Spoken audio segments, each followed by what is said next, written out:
Welcome to the deep dive, where we really try to get to the heart of some fascinating topics. Yeah. And today we're going to be diving deep into self-motivation. We're using excerpts from the book, 100 Ways to Motivate Yourself. Oh, that's a good one. Yeah, and it's got all kinds of things. It's got anecdotes, advice, examples, a really good mix. Sounds like a great toolkit. I'm looking forward to it. I think the mission for this deep dive, at least for me, is how can we give you some really actionable and maybe even some surprising insights into how you can Sure. become more self-motivated, without feeling overwhelmed. Absolutely. So one of the first things that really struck me in the material was this idea, and it's almost a visual idea. Imagine that the universe is like a fresh snowfall. Okay, I like that. And it's our actions, like the paths that we take through that fresh snowfall, that are essentially sculpting the person we become. Oh, that's a good one. I like that. What do you think about that? Well, what strikes me about that is the active role it gives us. Yeah. It's not about just sitting around Right. and waiting for motivation to sort of strike us. Right. It's that our consistent efforts are actually what define us. Like we are moving. Right. And in so moving, we create who we are. Right. Yeah, it's a really empowering perspective. I think it ties in well with this really cool anecdote about a young Arnold Schwarzenegger. Okay. Years before he was a movie star. This is way back when he was just a bodybuilder. Yeah. And, not really the typical Hollywood leading man. Right, right. And somebody asked him, like, what are you going to do after bodybuilding? And he was like, well, I'm going to be the #1 box office star in Hollywood. Wow. And he just said it calmly, like it was Like a fact. that absolute fact. Yeah, that's powerful. Yeah. And so they asked him, well, how are you going to do that? Yeah. He says, well, you create a vision of who you want to be, and then you live as though that vision is already true. Oh, I see. So it's almost like a fake it till you make it, Okay. but with the key ingredient that it's that vision that's guiding Gotcha. your actions. I see, yeah. So, what's the takeaway there for you, for the listener? I think the important point there is the deliberate act of creation. He didn't wait for somebody to hand him a vision. Right. He created it. Yeah. And, it's so important to have something to wake up for. Right. It's one of the keys to self-motivation. Yeah. To have that vision, that clear, compelling future that you're striving towards. Yeah. So then building on this idea of creating a vision, there's this unusual exercise that's talked about in the book. It's telling yourself a true lie. Okay. And it's based on this story of these kids that would write these lie poems. Okay. And they would talk about how incredibly amazing they were at everything. So what do you make of that? Well, the thing about that is that, we bypass our natural self-doubt. Right. That little voice inside that says, oh, you can't do that, Right. And so by expressing ourselves in this exaggerated way, we sort of sketch out this ideal self that we aspire to be. Yeah. So it's like you're basically... And it's okay because it's a lie. Right. Yeah. So it's like you're giving yourself permission to dream big. Exactly. Yeah. And the hope is that it kind of plants a seed in your subconscious for who you can become. Right. So these are these true lies I like that can help us start to embody the characteristics and take the actions that move us toward that vision. So it's like creating a magnet, a mental magnet, pulling us towards our potential. Right.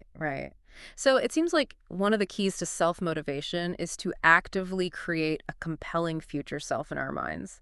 Like we're almost designing who we want to become. Yeah.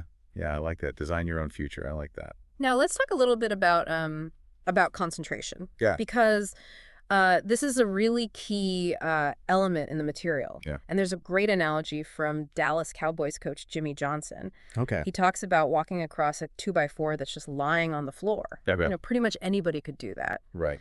But if you put that same 2x4 way up high between two buildings, all of a sudden it becomes really difficult. Oh, absolutely. Why is that? Well, our mental state completely changes, right? I mean, the physical act is the same, but when we perceive those high stakes, our minds get cluttered with all these anxieties, all those worries. What if I fail? And all that kind of stuff. It really distracts us from the task at hand. Yeah. We get so caught up in anticipating what might go wrong that we lose sight of what we need to do right now. Exactly. And the material says that when you're really focused on what you desire, the chances of achieving it go way up. So if you really focus on being happy and driven, that's probably what you're going to experience. That's really interesting. So it's really about, it seems like it's about cultivating that laser-like focus. Right. When we focus our mental energy like that, we can actually move forward with more purpose. Yeah. And then there's this idea of sweating in peace. Oh. Have you heard that one before? I don't think so. It's like you push yourself really hard in preparation. Okay. So that life becomes easier down the road. It's kind of like that old saying. Yeah. You know, train hard, fight easy. Yeah. I get you. What do you think about that? I like it. You know, it speaks to the value of proactive effort. I mean, you know, by embracing challenges and pushing our limits in a safe environment, whether that's, you know, intense practice or detailed planning, or even like confronting fears in small steps, we build up that resilience. So then future problems just don't seem so overwhelming. Yeah. It's like in the book, they give the example of these little league baseball players that would face these super fast pitchers during practice. And it was tough, but it made facing the other team's pitcher seem like a piece of cake. Gotcha. Yeah. It's like building up that that mental and emotional toughness. Right. Yeah, exactly. So it's about consciously choosing short-term discomfort for long-term ease. Yeah. Now, one thing that I know that can really drain our motivation is just complexity. When life gets too complex, and the book addresses that, they advocate for simplifying your life through creative planning. Okay. So weeding out unnecessary activities. Okay. And the other thing was combine your tasks. You know, like be creative about how you can combine things. That's a good point, yeah. They give the example, if you have to listen to your kids' book reports, do it while you're at the deli counter at the grocery store. Oh, okay. You know, you're there anyway. You're standing there anyway. You're standing there anyway. So what's the main takeaway there? Well, the main takeaway there is this. Creativity can actually make our lives simpler. You know, sometimes we think about creativity as, you know, adding things. Yeah. You know, but sometimes the most creative solution is to actually streamline things. Absolutely. And find ways to be more efficient. Right. So it's almost like reclaiming pockets of time. Right. Exactly. And mental energy that would otherwise be wasted. Yeah. So it's about being very intentional about how you're using your resources. And that leads right into the next topic, which is what they call the handle everything immediately system. Yeah. And it's a time management system that this very successful CEO used. Okay. And the idea is that, you know, you deal with things right away. Oh. You process the information, you make a decision, boom, move on to the next thing. Gotcha. What do you think of that? I mean, I think, you know, that keeps you from feeling bogged down. Absolutely. You're not buried under all this backlog of stuff that you've got to do. Yeah. It's like the opposite of procrastination. Exactly. Yeah. Yeah. The book even describes this as a positive type of aggression. Like you're engaging, you're being proactive with your tasks. I see, yeah. And they compare this to how Michelangelo created the David. You know, he just chipped away all the excess stone to reveal the masterpiece. Oh, I like that. So it's like you're simplifying your own life. Yeah. You're removing what's not necessary. Yeah. And that leads to another point, which is you know, really consciously training ourselves to be more focused and driven. Okay. And the book uses this idea of like getting to know your own internal control panel. Oh, okay. Interesting. You know, so that you're really aware of how you function best. What do you think about that? Well, you know, self-awareness is so important for self-motivation. I mean, it really is. Like once you understand what your own triggers are, your typical thought patterns, what really energizes you, then you can become more deliberate about how you direct your energy, right? Right, absolutely. And part of that self-training is really building a history of finishing what you start. Yes. You know, and there's a story in the book about this guy who he just loved starting new projects, but he never finished any of them. Oh. And you know, he thought it was all about affirmations. Okay. But the book argues that real belief, real self-confidence comes from demonstrated action, not just words. You know, that's a really good point. It's like true self-confidence isn't just about telling yourself, Right. I'm great, I'm great. It's about having the proof. Right. Right. You can actually do it. It's like each little completed task, no matter how small, Yeah. adds to that evidence. Yeah, yeah. It strengthens our belief that, hey, I can do this. So start with the small things and build that momentum from there. Exactly, yeah. Now, this is an interesting twist on creativity.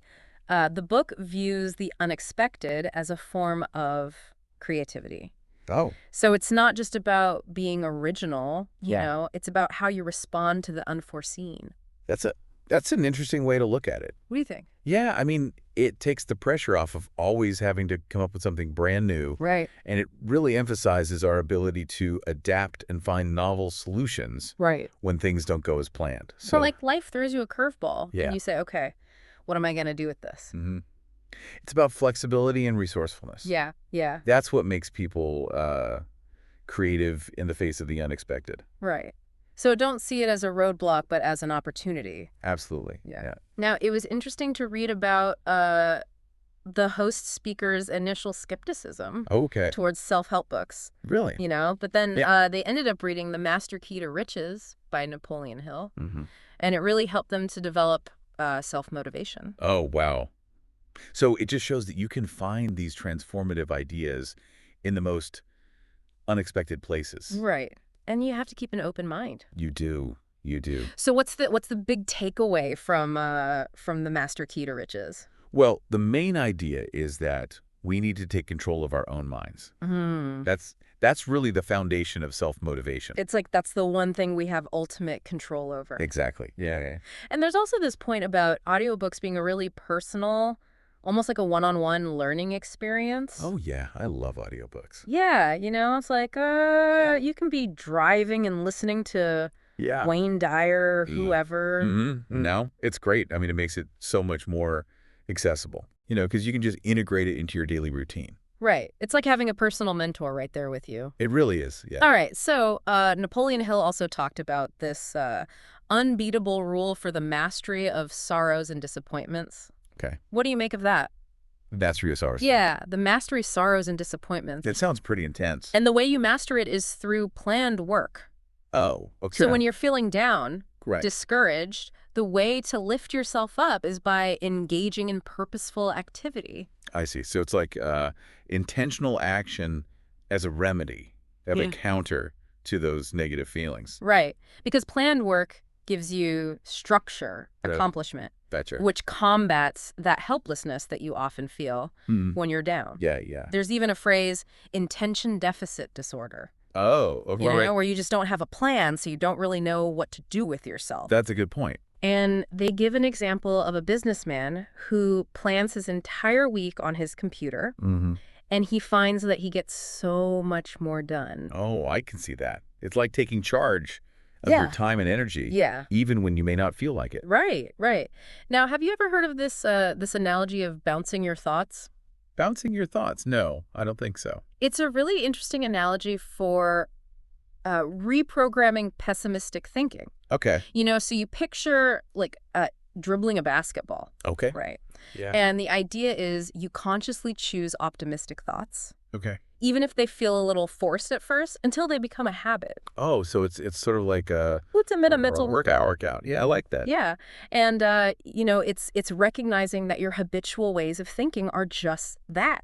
Habits. Yeah. And they can be changed through practice. Absolutely. Yeah. So self-motivation is about taking control of those mental bounces. I like that. Yeah. Now, here's a kind of an interesting idea. It's about easing into action slowly. Okay. Yeah. The book uses this phrase, slow motion comedy. Slow motion comedy. I like that. It's like, you start a task. Yeah. That seems difficult. Okay. But you do it in a really relaxed way. Oh, okay. Almost like you're, playing. Okay, yeah. And they argue that actually can make you finish the task more quickly. Oh, really? Yeah. That's interesting. That's counterintuitive. Yeah. But I can see that. Like sometimes when I think about doing something that feels really big and overwhelming, right, I get paralyzed. But if I think about, just doing a tiny bit, right, slowly, and just, without any pressure, it feels more manageable. Yeah. And I actually start doing it, right, which is half the battle. Right. So it's about lowering that initial barrier to entry. I like that. Yeah. Yeah. And then, the book talks about the importance of solitude and reflection. Mm-hmm. Have you ever felt that need to just sort of step back from everything? Oh, absolutely. All the time. Yeah, you know, it's like, there's this constant external stimulation in the world. Yeah. And we need to give ourselves space for... I know. It's like there's this quote by Kafka. Okay. He says, do not even listen. Simply wait. Do not even wait. Be quite still and solitary. The world will freely offer itself to you to be unmasked. Wow. I mean, it's about creating that space for our own thoughts and insights to surface. Yeah, like you're giving your mind a chance to just breathe. Exactly. Yeah. So this inner clarity is absolutely essential for sustained self-motivation. Oh, absolutely. Yeah. Then the book talks about using our brain chemicals. That's We have these natural brain chemicals that can fuel our motivation, Mm. and we do it through activities that we enjoy. Okay, so like what? Like laughter, singing, dancing, running, hugging. Oh, right, right.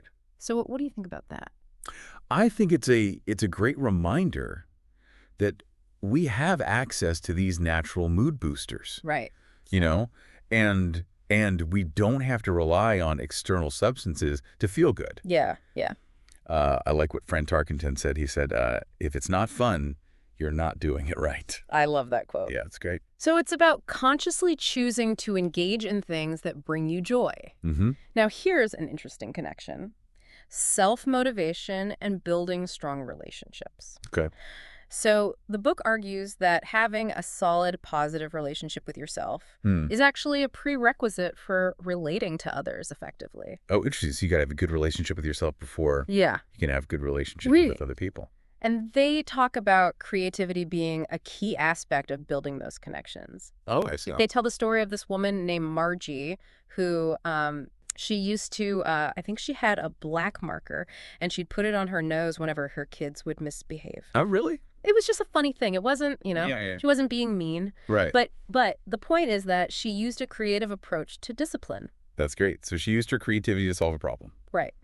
And it made it more fun, less stressful for everyone. Yeah. Yeah. So it's about approaching relationships with that kind of mindset. I like that. A mindset of possibility, yeah. Right. That's good. Then they talk about self-motivation rituals. Okay. So have you ever had any little routines that you do to get yourself going? Definitely, yeah. I'm a big believer in rituals. Yeah. So the idea here is that, you establish routines that automatically kickstart your motivation. Gotcha. Even when you don't feel like it. Yeah. So what do you think about that? I think it's a great way to bypass that initial hesitation, that we all feel. Yeah. It's like what Martin Luther King Jr. said. He said, be an artist at whatever you do. That's a good one. I love that quote. Yeah. So it's like you can bring creativity and intentionality to everything you do. Right. Yeah. Make it more engaging. So you're setting up those automatic triggers that launch you into productive behavior. Exactly. Okay. And then there's this idea of finding a place to come from. A place to come from. Yeah. Okay. Yeah. And the idea is that you create happiness in the present moment. Okay. Rather than waiting for some future goal to make you happy. Right. So it's not about, we'll be happy when I achieve this. Yeah. It's like, I'm going to be happy right now. That's a good point. So it's like, cultivating that sense of presence and finding happiness within yourself, no matter what's going on around you. Right. And there's a couple of quotes that really speak to this. Okay. Barry Kaufman says, the capacity for joy is built right into us. And then Emmett Fox says, happiness is a state of mind. That's a good one. So it's not dependent on your circumstances. It's something you create within yourself. Yeah. Yeah. So they also talk about the importance of appreciating the current hour. The current hour. Yeah, like, really savoring each moment. Gotcha. There's this famous story about Voltaire, the philosopher. Okay. And he's on his deathbed, and someone asks him, what do you regret? Oh. Or what would you do differently? Yeah. And he says, one at a time. Oh, wow. So it's about really appreciating each individual hour. That's powerful. So, focusing on the present moment, really. Yeah. And then in our professional lives, They talk about being a good detective. Okay. You know, like cultivating your curiosity, asking insightful questions. Gotcha. They even say prioritize preparing questions Right. over just having the answers. Oh, interesting. That's a good point. Yeah. So what do you think about that? Well, you know, it makes you more engaged. When you're actively trying to learn more to understand more, Right. it sparks your curiosity. Yeah. And that can lead to a greater sense of motivation. Right. Absolutely. And then they talk about this idea of relationship. Relationship. Yeah. Yeah. And it's this idea of focusing on helping others get what they want as a way of motivating yourself. Oh, that's interesting. Yeah. So it's like, Yeah. you know, you shift your focus from yourself to others. Okay. And they quote Spencer Johnson, who calls this a wonderful paradox. Wonderful paradox. Yeah. He says, you can achieve more fun and more success when you help others achieve what they want. Oh, that's a good one. What do you think of that? I love that. It highlights how interconnected human motivation really is. Right, right. You know, when you focus on the well-being of others, you often find your own sense of drive and fulfillment just amplified. Right, absolutely. And then there's a point that I think is really important to remember. Progress towards your goals is rarely a straight line. Yeah, that's true. You know, you're going to have setbacks. Oh, absolutely. It's more like 2 steps forward, 1 step back. Right, exactly. Sometimes. And the book talks about planning for renewal. Oh, go. So it's like, you know, building in periods of rest, reflection, recalibration. So it's like, you know, you're embracing the journey with its ups and downs. Yeah. And you're consciously taking time to recover and reflect. Absolutely. I think that's so important for maintaining momentum in the long term. Okay. Now, here's I think this is really encouraging. They talk about the plasticity of our brains. Okay. So the idea is that, you know, mental sharpness isn't something you just lose as you age. Right. You maintain it through use. Gotcha. Yeah. So it's like use it or lose it, basically. Yeah, exactly. And, you know, if you keep challenging yourself intellectually, it actually promotes the growth of that's encouraging. new brain cells, new connections. So you're telling me I can actually get smarter as I get older? You can, absolutely.